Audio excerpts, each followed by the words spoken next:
Hi, I am Red Derby. I play a lot of Destiny 2. I really love this game, but have some problems with its current state, and so do a lot of other people who are not playing the game at this moment. I'm going to inform you why in a more digestible manner to someone outside of the community. Let us start our grand journey with the most controversial of our many topics of today, the PvP in Destiny 2. Right now, let's be honest, it kinda sucks, because of some recent changes made to the game. Now, the biggest one in my opinion, and to be honest, this is a little bit of a hot take, is the lack of skill-based matchmaking in the game. This is in a lot of games, and for a very good reason. It's to balance things out, so that someone who started the game 5 hours ago isn't playing against somebody who started the game 5 years ago. The problems of not having one are exponentially more clear in a game like Destiny 2, where there's loot involved. Now, don't get me wrong, one of the in-game modes, competitive, which I have lots of other problems with, does have matchmaking, and the super competitive mode, Trials of Osiris, has a more rudimentary system that allows for you to play in slightly more fair matches. Although, once again, I have problems with that mode as well. So I was looking for images while editing this video, and I searched up Destiny 2 Competitive to find, just like a glory symbol image like that. And the first thing that comes up is a boosting service. So this says nothing good. And I never mentioned anything like this in my script and thought I should touch on it. And I'll put a link to someone talking about it. The other current major contributor to the PvP sucking is this broken set of abilities called Stasis. Stasis is a subclass unto Ice, like many other elements in Destiny: Fire, Lightning, and Void. They're kinda like your abilities in a game like Overwatch. Instead of switching your character to switch your abilities, you switch your subclass. Now, Stasis came out in the most recent expansion for Destiny 2, called Beyond Light. And don't get me wrong, I enjoyed it, but it had some major problems. You see, Stasis has an ability that freezes you in place, and in a fast-paced shooter means death a good portion of the time. Therefore, this ability is kind of broken. Now, Stasis is not the only broken thing in the game, and it won't be the last. The problem kind of boils down to Bungie not releasing their game content the way that it honestly should be, and it's been getting frustrating to have that happen time and time again. Things should be balanced when they launch, and it's starting to tick people in the community off.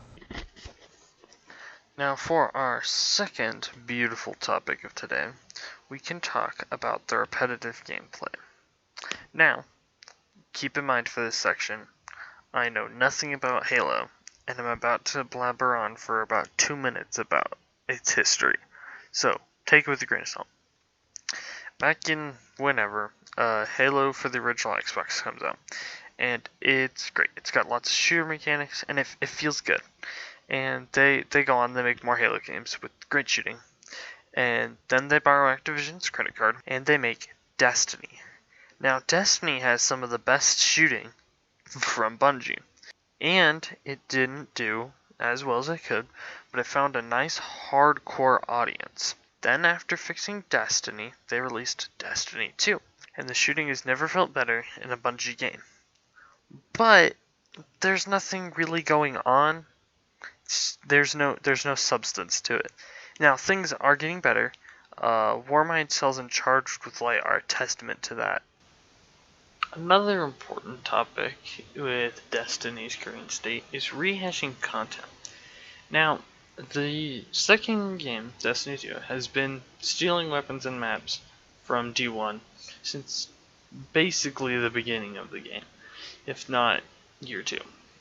Now, this wasn't as much of a problem. It was happening very rarely, and it wasn't coming at the cost of new content.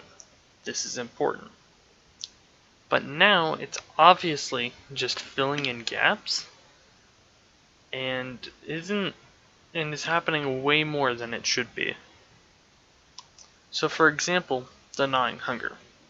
Now, the 900 came out in March of 2019. And then it came out again in June of 2020. The exact same gun, but you have to re-roll it to be able to use it because of sunsetting. Another ridiculous thing that's happening is the removal of content in the game. With Beyond Light, they removed like half of the planets and activities in the game. This wouldn't be a problem if they were replacing it with new stuff like they promised, but it's not happening. Another huge problem with the game is bounties.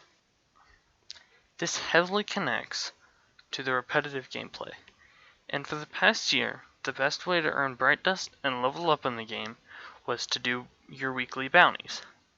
Problem with that being that they're boring and repetitive and haven't changed in the past year. Now, it was fine, it was livable, but needed to be fixed all the way up until Beyond Light, when they reduced the amount of Bright Dust that you could get from bounties, which is asinine.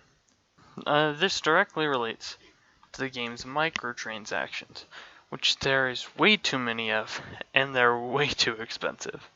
Even though sometimes it goes to fund the studio doing things, like how the Whisper of the Worm ornaments funded Outbreak Perfected. Now the creme de la creme of Destiny's 2 problems right now is sunsetting.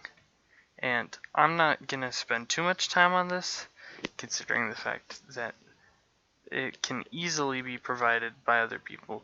But the problem is that you get a weapon and it becomes useless in a year. There's problems with that. That isn't how things should work, and that should be fixed, like right now. It would be fine if they were replacing them with new guns, like the removal of content, but they're just replacing them with old guns.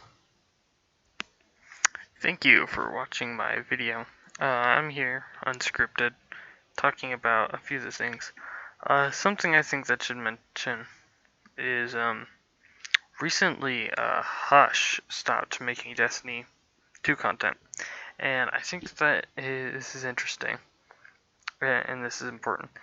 He should be commended for making, frankly, a brave move, and I'm hoping that this has changes, but even if it doesn't, we should respect that he was able to do that. That's a huge leap, and I really hope things go well for him.